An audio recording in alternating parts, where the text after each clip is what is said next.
Hello, आवाज आ रही है? हाँ जी, आ रही है, आ रही है। ओके।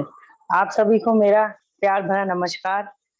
मैं हिमालयों के संतों के संग निवास इस पुस्तक को आपके सामने समक्ष पहले भी रख चुकी हूँ और अब मैं दोबारा कुछ शॉर्ट में आपको बताना चाहती हूँ। जैसे कि मैंने पहले आपको बताया था, कुछ हिमालय के बारे में बताया था इस पुस्तक में से, कुछ गंगा जी के बारे में बताया था, एकांत के बारे में बताया था और कटु शब्द और हमारे बाल्यपन की शिक्षा कैसी होनी चाहिए।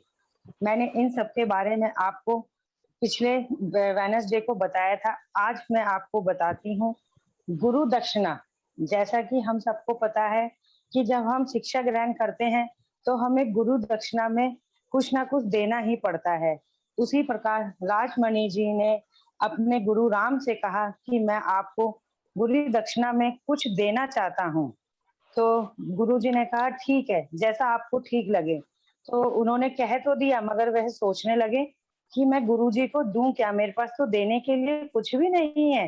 क्योंकि जो भी गुरुजी के पास आता है वो तो डलिया भरकर या तो फूल, फल और कोई धन दौलत लेके आता है, परंतु गुरुजी उसको भी अस्वीकार कर देते हैं। तो मैं क्या दूं? वो गुरुजी से कहते हैं गुरुजी मैं आपको गुरु दक्षिणा के रूप में क्या दूं? वह गुरुजी कहते हैं तुम मुझे कुछ मत दो, मुझे तुम जंगलों से लाकर सूखी लकड़ियां दे दो।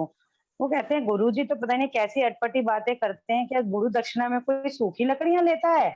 तो वे कहते हैं कोई नहीं, गुरु आदेश है, गुरु आदेश तो मानना ही पड़ेगा। वह जंगलों से सूखी सूखी लकड़ियां लेकर आते हैं और गुरुजी कहते हैं अब तुम इनको बिल्कुल साफ हृदय से मेरे चरणों में रख दो।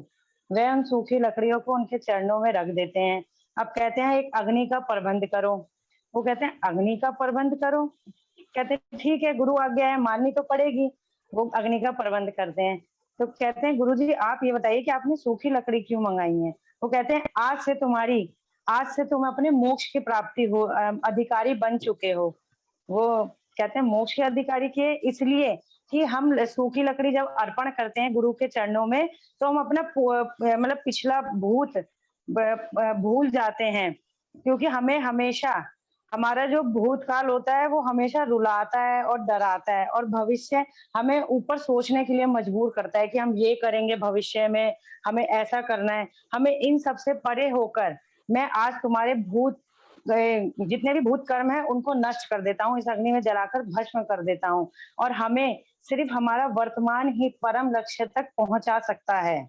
जैसा कि हम सब कहते हैं कि भविष्य भूत हमेशा डराता है, भविष्य मतलब भविष्य हमें आगे की सोचने के लिए मजबूर करता है, इसलिए हमेशा हमें प्रेजेंट में ही रहना चाहिए। उनका इस कहानी के माध्यम से हमें उन्होंने ये समझाया। अब हम आते हैं दूसरी ओर। वह कहते हैं कि एक में राजमणि जी कहते हैं स्वामी आप सबको ईश्वर के दर्शन कराते हैं, मुझे क्यों नहीं कराते हैं? तो कहते हैं चलो आज तुम्हें हम कल जो है ईश्वर के दर्शन कराएंगे। तो राजमणि जी को उस रात्रि नींद भी नहीं आती कि भाई मेरे को तो कल ईश्वर के दर्शन करने हैं। वो सोचते रहते हैं, अरे वो अपने मन में बैठा लेते हैं, जैसे हम नहीं बैठा लेते जब हमें कोई कहे कि हमें कल चीज मिलने वाली होती है, ऐसी होगी, हमें तो ये मिलेगा, हम सोच में ज्यादा डूब जाते हैं। उसकी उसी प्रकार वह भी सोच में डूब जाते हैं कि ईश्वर तो किसी के हाथ में मुरली होगी, कोई डमरू लेकर होगा, कोई पहाड़ों पर होगा, वो भी यही सोच में उस रात्रि उनको नींद भी नहीं आती। और वह रोज सोने से पहले ना ध्यान करा करते थे और वह ध्यान भी करना भूल जाते हैं क्योंकि उनको इतनी एक्साइटमेंट होती है कि वो सब कुछ अपना बहुत ज्यादा मतलब बेचैन होते हैं कि मुझे तो कल ईश्वर के दर्शन ही होने हैं। तो वो फिर सुबह जल्दी उठते हैं और नहा धोकर गुरु के समक्ष पहुंच जाते हैं और गुरुजी से कहते हैं गुरुजी आज मुझे आप ईश्वर दर्शन कराइए। वो कहते हैं चलिए आज हम तुम्हें अपने आपके ईश्वर के दर्शन कराते हैं। कहते हैं आंख बंद करके बैठ जाओ। वो कहते हैं गुरुजी आंख तो बंद कर ली लेकिन मेरे को तो इतने सारे भगवान जी नजर आ रहे हैं, मुझे तो समझ ही नहीं आ रहा मैं किसके दर्शन करूं। तो कहते हैं यही तो मैं तुम्हें समझाना चाहता हूँ कि भगवान हमारे सोचने से, और ये नहीं कि हम वो मूर्तियां तो इंसान ने बनाई है, वो कोई भगवान नहीं है। भगवान को देखने के लिए हमें अपने हृदय की गुफा में प्रवेश करना पड़ता है। हेलो, एक मिनट म्यूट कर देती हूँ, हाँ जी म्यूट कर कर। दिया मैंने, म्यूट कर दिया। Okay, okay. आवाज आ रही है दीदी? हाँ, आ रही है, बिल्कुल आ रही है।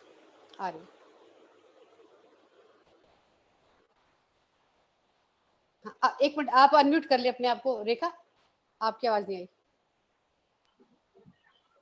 हमें ईश्वर को देखने के लिए अपने हृदय की गुफा में प्रवेश करना पड़ता है, क्योंकि हृदय हमारे भगवान हमारे हृदय में निवास करता है, हमारे इस मन के मंदिर में निवास करता है।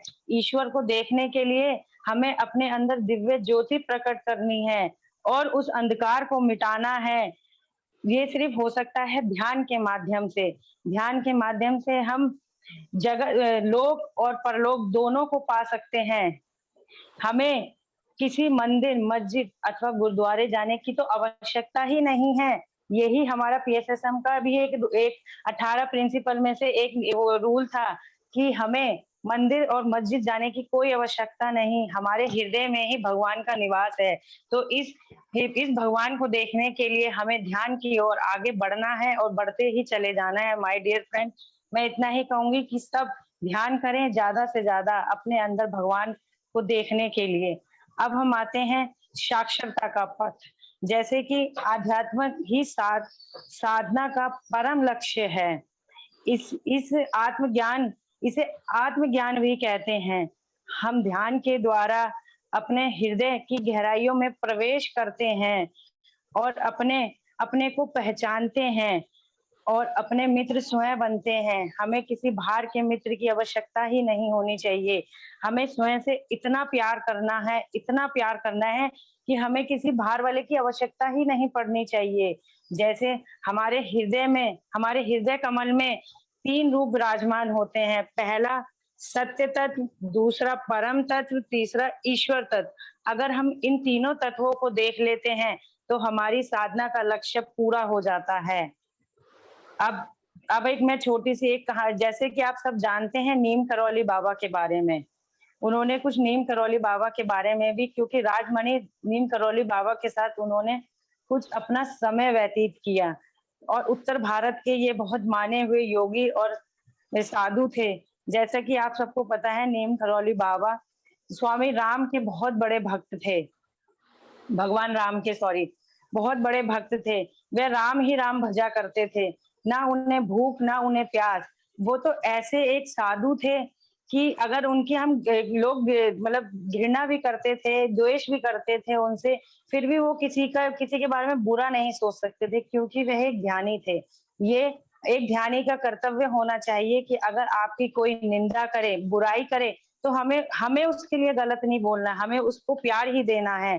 ताकि हम उसको प्यार से ढाल सकें। यही बाबा नीम करौली का भी एक उद्देश्य था। एक दिन नीम करौली बाबा हिमालय पर तपस्या के लिए गए हुए थे। एक धनी व्यक्ति उनके पास गया, नोटों की खूब सारी गड्डियां लेकर गया और उसने गड्डियां बाबा के चरणों में बिछा दी और बोला, बाबा आप इस पे आराम कीजिए, बड़ा गुदगुदा महसूस होगा। बाबा उस पे आराम करते हैं और कहते हैं, अरे भाई ये तो मुझे गदगुदा कहीं नहीं लगता है, तुम कैसे कहते हो कि तुम्हारे नोट बड़े गुदगुदे होते हैं? फिर वो कहता है, अरे नहीं, इनमें तो गर्मी भी बहुत होती है। तो कहते हैं, गर्मी मुझे महसूस ही नहीं हो रही, तुम कैसे कह रहे हो गर्मी है? तो कहते हैं, इसमें आग लगा दूं क्या? गर्मी तो जब ही महसूस होगी। वो कहता है, ओ बाबा ये तो रुपए हैं, इनमें आप क्या नोटों में आग लगाओगे? तो वो कहते हैं, अच्छा ये तेरे नोट हैं, किस काम आ सकते हैं बता? क्या तू मेरे लिए बाजार से फल-फूल ला सकता है इनसे? वो कहता है, अरे फल-फूल बाबा क्या मैं इस जंगल में आपके लिए कोई बाजार दिखाई दे रहा है? तो कहते हैं, अपने नोट तू अपने पास रख क्योंकि ये मेरे किसी काम के नहीं। जब ये मेरे किसी काम ही नहीं आए, ना मुझे इन पे लेटकर गुदगुदा लगा, ना मुझे गर्मी आई, जब ये मेरी कोई ज़रूरत की चीज़ पूरा ही नहीं कर सकते, तो मेरे लिए तो ये बिल्कुल व्यर्थ है। तो वो कहता है कि बाबा मैं तो बस आपके पास अपनी एक मेरी परेशानी थी उसको लेके आया हूँ। कहते हैं ना ध्यानी तो सबकी सुनता है, तो उन्होंने कहा ठीक है, भाई बता अपनी परेशानी, क्या परेशानी है तेरी? वो कहता है बाबा मेरे ना बहुत सर में दर्द रहता है और मैं इसको बहुत डॉक्टरों को दिखा चुका हूँ मगर मेरे को इसका इलाज नहीं मिला। कहते हैं कोई बात नहीं, मैं तेरा सर दर्द तो ठीक कर देता हूँ, मगर तू इतना धनी और लालची है ना कि तू औरों के लिए सरदर्द बन जाएगा समाज में। वो कहता है ऐसा क्यों? कि देखो बाबा कहते हैं कि धन की आवश्यकता सबको होती है, लेकिन धन भी उतना ही अच्छा लगता है जितनी हमारी आवश्यकता अनुसार हमें मिले। ज़्यादा धन हमारे लिए सरदर्द होता है। हम ज़्यादा धन होता है उसे छिपा कर रखते हैं, वो भी तो गलत है, क्योंकि धन को हम जितना इस्तेमाल करेंगे उतना ही हमें और प्राप्त होगा। इसलिए धन से हमें अपने समाज की तरक्की में उसका इस्तेमाल करना चाहिए। एक फिर एक और छोटी कहानी मैं बताती हूँ बाबा के माध्यम से ही। एक बार बाबा के 2 सेवक मिलने आते हैं बाबा से और उनकी जेब में एक पुड़िया होती है चूरन की, जो कीड़े-मकोड़े मारने के लिए उन्होंने जेब में रखी होती है। बाबा तो ध्यानी और योगी होते हैं, वे समझ जाते हैं कि इनकी जेब में कोई चूरन रखा है। वो कहते हैं कि मुझे ना बहुत भूख लगी है भाई, तो कहते हैं कुछ खाने के लिए है? तो कहते हैं बाबा खाने के लिए तो कुछ नहीं है। कहते तुम्हारी जेब में कुछ रखा है, कुछ चूरन रखा है। मुझे ऐसा लग रहा है कि तुम्हारी जेब में कुछ रखा है। वो कहते हैं बाबा ये तो चूरन है कीड़े-मकोड़े मारने के लिए। कहते हैं कीड़े-मकोड़े मारने के लिए, तो बाबा को तो अंदर से और वो लगता है कि बताओ जैसे परमात्मा में हमें हमें आज जीने का अधिकार दिया है, ऐसे ही तो उन कीड़े-मकोड़ों को दिया है। वो कहते हैं आज इनको सबक सिखा के ही रहूँगा। वो उनसे उस पुड़िया को छीन लेते हैं और स्वयं खुद खा जाते हैं और कहते हैं वो कहते हैं, "हाँ बाबा अब तो ये आप मतलब ये तो विषैली दवाई थी, आप तो बचेंगे ही नहीं।" तो वो बाबा तुरंत सो जाते हैं, तो उन्हें लगता है अरे बाबा की मृत्यु हो गई और वह रोने लगते हैं बहुत तेज-तेज कि हमने ये क्या कर दिया, हमने हत्या कर दी। लेकिन तुरंत बाबा अगले दिन वैसे ही खड़े हो जाते हैं नहा धोकर, फिर ध्यान में बैठ जाते हैं। तो बाबा उन्हें समझाते हैं कि हमें कभी भी किसी कीड़े-मकोड़े, मक्खी-मच्छरों को हमें नहीं मारना चाहिए। जैसा जीवन हमें मिला है, वैसे ही प्रभु ने उन्हें भी इस धरती पर रहने का अधिकार दिया है। इसलिए हमें हमें ये समझना चाहिए जैसी आत्मा हमारे अंदर वैसी ही आत्मा उनके अंदर है। इसी के साथ मैं आगे के अध्याय बाद में बताऊँगी। नमस्कार। और मैं कहूँगी ये बुक बहुत ही अच्छी है, आप लोग भी पढ़ें। इसको पढ़ने से मुझे भी बहुत नॉलेज मिली है, इसलिए मैं सभी को कहूँगी ये बुक आप सब लोग पढ़ें। धन्यवाद, धन्यवाद, धन्यवाद। थैंक यू रेखा जी, बहुत अच्छे से बताई आपने, बहुत अच्छा लगा, इंटरेस्ट ले लेके बता रही थी। बहुत अच्छे रेखा, तो और भी अच्छी लगी। बहुत सुंदर रेखा। थैंक यू, हाँ, thank you. And very smiling face.